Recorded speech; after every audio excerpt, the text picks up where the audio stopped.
basically wait like. But we called into DPP's office this morning, myself and Richard, and we were in the security hut. We made a good few phone calls from there, Richard did, and the security man did himself.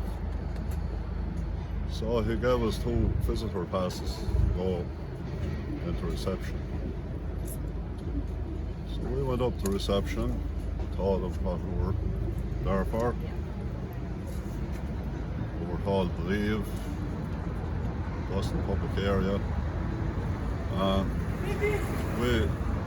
He wouldn't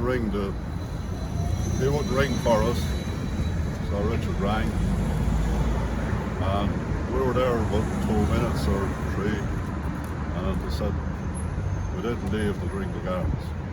So that's what we got out of DPP so far. Someone in the office of the DPP said they were going to ring the bar. Security man, Even though you were just looking for a meeting. yeah.